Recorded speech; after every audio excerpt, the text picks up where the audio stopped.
Hello everyone and welcome back to the week 13 of my Letterboxd diary. My voice might sound a little different in this video because I got sick recently when I was traveling, so do whatever you want with this information. But today, as you might know, we are ending our era tour with 2020's movies. It has been a long couple of weeks with these themed episodes, but with next week, we will do a random movies episode. So without further ado, let's start with our first movie.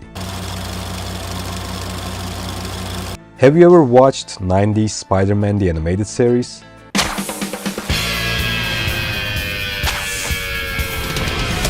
Well, there's an episode in the first season called Alien Costume Part 1, and Sputnik is basically that, except without Spider-Man, and it's in Russia.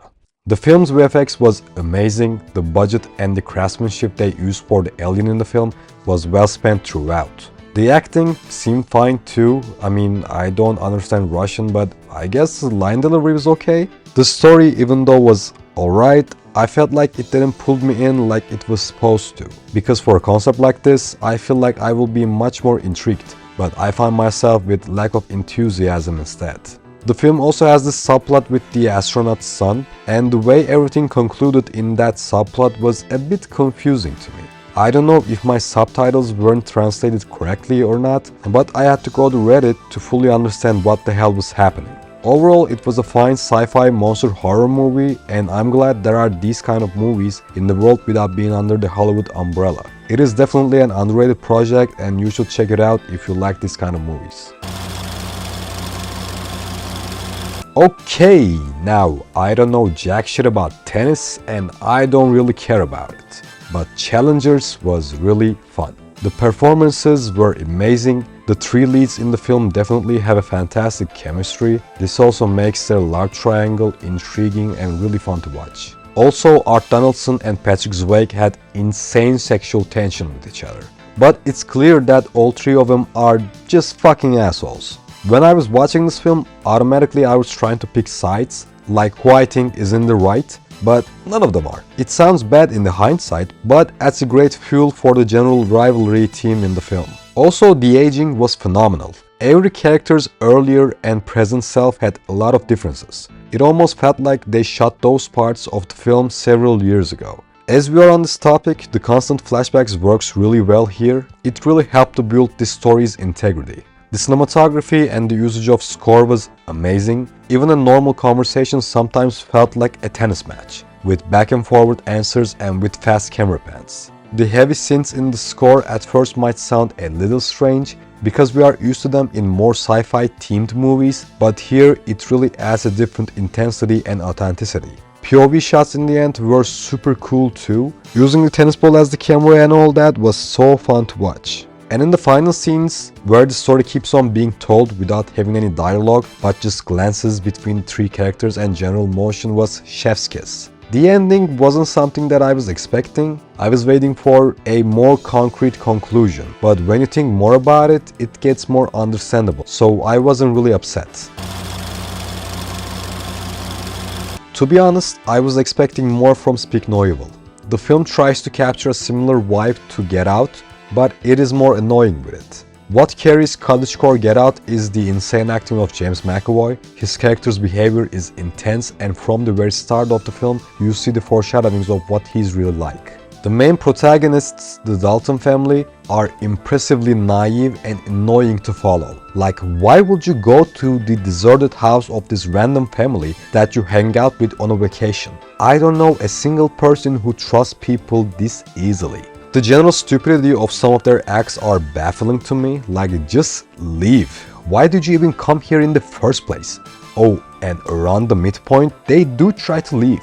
But this girl and her fucking bunny toy makes them go back. Why, you might ask? Because little Miss Sunshine over here can't go 1 second without her toy and creates a tantrum. So they have to turn the car back around and return, but can't create a damn lie to save their lives. Like, I came up with a couple for myself in 1 minute. Both can be said to the kid and the crazy ass family. The biggest dipshit though is the father in The Good Family. Like, you will be surprised on how much can it get worse with him. He doesn't defend his wife, easily gets manipulated by crazy McAvoy, seems like doesn't really care about his daughter, and botches everything that he does. He pissed me off so bad. The only thing that is entertainingly watchable here is James McAvoy. All the acting is pretty good here too, don't get me wrong, but he shines the brightest. Would I really recommend Speak No Evil though? If you want to watch something annoying to make fun at with your friends or a significant other, then go for it. But other than that, I would say don't bother. Saltburn was alright. Great acting throughout, pretty cool cinematography, 4:3 aspect ratio which I adore, a story with bizarre people, really an entertaining movie. Film constantly builds up for the final climax, even at the very start with Oliver's final monologue. With this feature and how the film unfolds with every step was pretty fun to watch, and actually makes Oliver a very persuasive character. Not only to the other characters that interacts with him, but also to us, the audience. When you pick up on some things being off with Oliver, it gets easier to see what he's really trying to do. But even with that, I found myself getting blindsided with some of his stuff, and those made me go, of course it's like that, how couldn't I see that coming? My favorite character was Rosamund Pike's character though, and that's thanks to her fantastic portrayal of Elsbeth. Her line delivery and tonality was so much joy to listen to. Yeah, I told you it wasn't a minger. Oh, but darling, you're kind about everyone. You can't be trusted. Oliver, I have a complete and utter horror of ugliness. Ever since I was very young. I don't know why. The general sporting characters were doing an okay job too, but I just didn't care for them. And frankly, the film doesn't try to make you care for them either. They are mostly an obstacle or a pawn along the way. Chemistry between Barry Keoghan and Jacob Elordi was nice to watch too. Both being sympathetic actors really helps that. Their characters are different versions of sympathy too. Felix is a guy that everyone likes and is indeed a good person in general. Oliver, on the other hand, carries a childlike sympathy that makes you pity him, which is kind of weird for a guy looking just like his age portraying a college student, but still, at least that's the behavior that he's tried to showcase to people. The dark turn at the end was something that I wasn't entirely expecting, but I started to figure it out throughout the film. I think with that, this film deserves a second watch just to inspect Oliver's behavior closely. And that's it for this week. Actually, I was planning on watching another film for 2020's edition of Eras Tour, but I gotta be honest, I got super lazy because of my illness. And with that, we are done with our Eras Tour, everyone. And what now? I don't know. Next week's episode probably going to include a lot of feel-good movies and maybe even some rewatches for me. So I'll see you next week with that video. Thank you everyone for sticking until the end. Liking and subscribing to the channel is always much appreciated. I'm glad you're here. Bye.